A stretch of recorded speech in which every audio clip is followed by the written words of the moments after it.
Hey, I put out a post recently and it was basically about the choices that we make knowingly or unknowingly every single day. There were a couple of different things. For instance, it started with Zoom or Netflix. You could get on a call on Zoom with someone, do something productive, work on something together, discuss something, or you could binge your favorite show for hours on end on Netflix.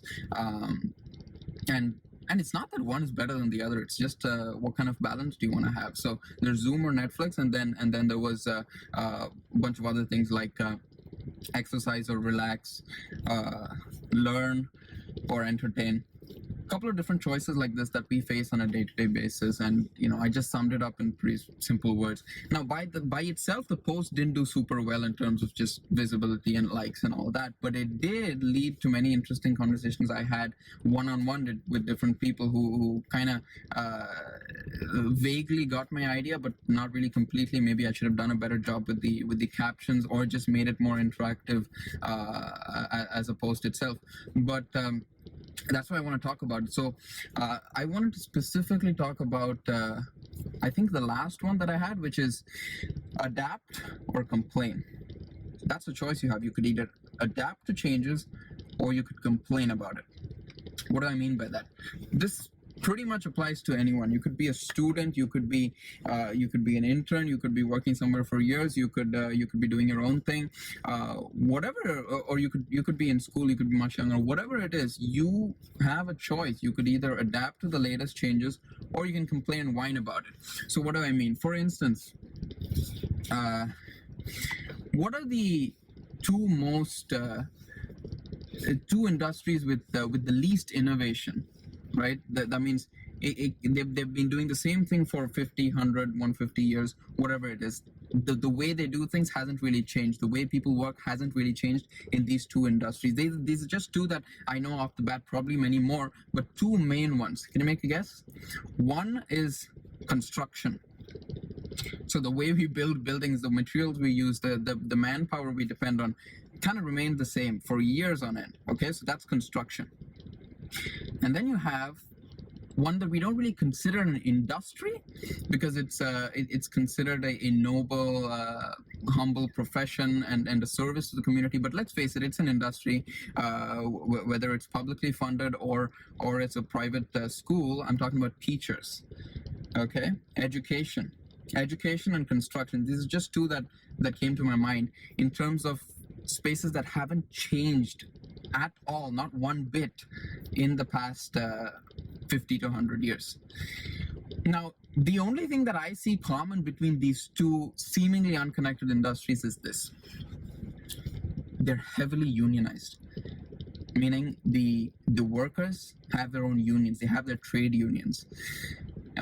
Whether it's legal or not in certain countries, they have a very strong bond.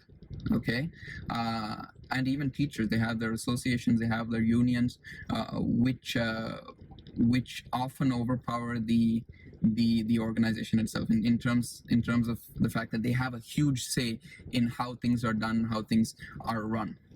Okay, and what is a union? A union is essentially an organized way to complain. That's what it is. A union is an organized way to complain. Complain that you don't have enough leisure time, complain that you're not getting paid enough, complain that you're overworked, complain that that you don't have the latest equipment, you don't have the right tools. Basically complain about everything. That's what a union is. It's an organized way to complain. Okay, and look at these two industries. Okay, again, education and construction. We don't see much innovation because of this collective attitude that that change must come from the outside, and so we don't adapt. You complain. You often criticize the latest and greatest because you just want to stay stagnant and kind of make sense of where you are. And I see that predominantly in these two. If we sit and think about this for a little more time, we'll probably come up with more spaces that really haven't changed.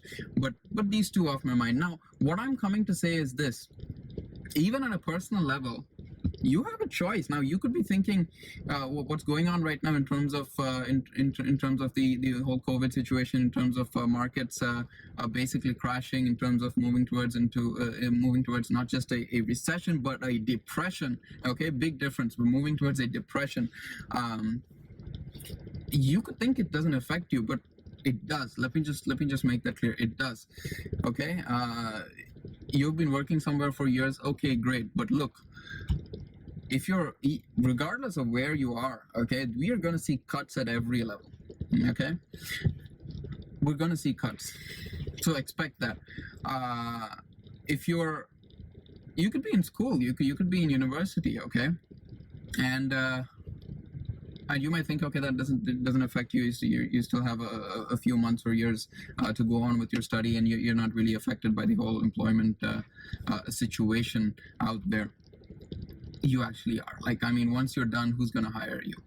Like, people are firing people left and right, all right? How do you think you're going to get hired?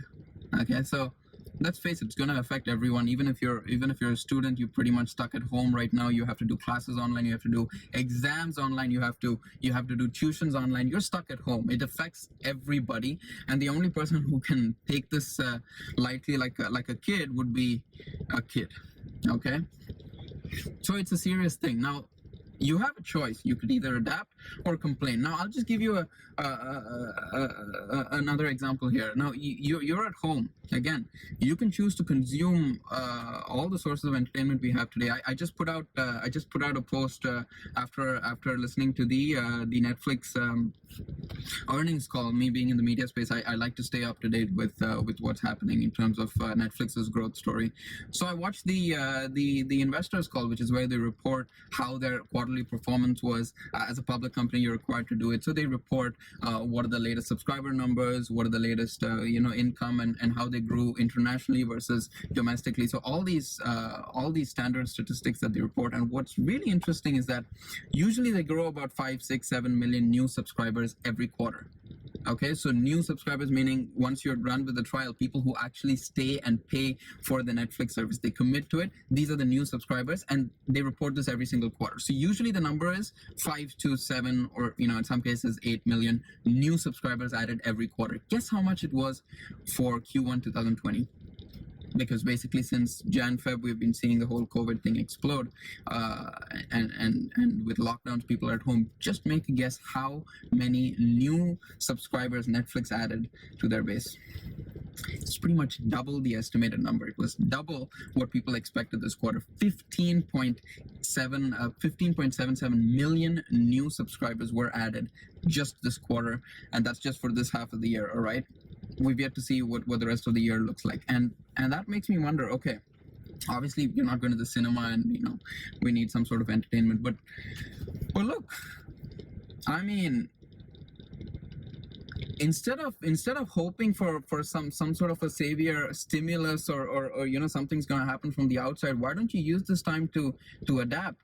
Like, I've been learning a ton of new things. I had no idea how oil works until the oil prices went negative, and that kind of spiked my curiosity. I went and read and watched a little on how oil works, but I just got interested because right now you'll be bombarded with news that makes you feel as if the response to anything is a government intervention, okay, a stimulus package, some sort of an external support to rescue you. That's what you're going to feel like when you read the news, okay? No news article is going to start by saying you are completely responsible for what you do, whereas that is exactly what I'm saying. You are, okay? So it makes me wonder. I mean, I think this was a post or a tweet. We used to celebrate heroes. Okay, we used to celebrate heroes, people who overcome something to get somewhere, and we celebrate them as heroes. Whatever kind of leaders, whether that's a military leader, whether that's a political figure, whether that's an actor, that's a business person, we idealize leaders because they went through something to get where they are. Okay, we idealize them, and we've been doing that for decades now, and we still do that. But what's new is that we also idealize one more kind of figure. Who's that? Victimhood. We basically celebrate victims. Okay, I'm not just talking about stuff like the Me Too movement, which is more of an organized effort, but I'm talking about pretty much everything. Like right now, you could be sitting at home and thinking, I'm just a victim. I'm stuck at home. I can't do anything. I can't go to work. I can't create anything. That is the victim mentality. waiting for change to happen from the outside. Whereas I don't know. I always catch myself if I come up with such thoughts, because I don't see that I don't see that leading anywhere. Like, I have to feel like I'm making an effort to get where I'm going, rather than fully depending on external circumstances. Like, to the extent that if I get hit by a bus, that is 100% my fault. That I should have left home a little earlier or later. That's how I look at it. Okay, so whatever the situation is externally, okay, what you do with your time, what you do with how productively you engage yourself throughout the day is in your hands. I mean, right now we obviously have much more time, and I've been using that time in ways that I can learn new things, but also, more time to relax, more time to watch movies and TV shows. Yeah, for sure. But you have more time, and what you do with it is your choice. Adapt or complain.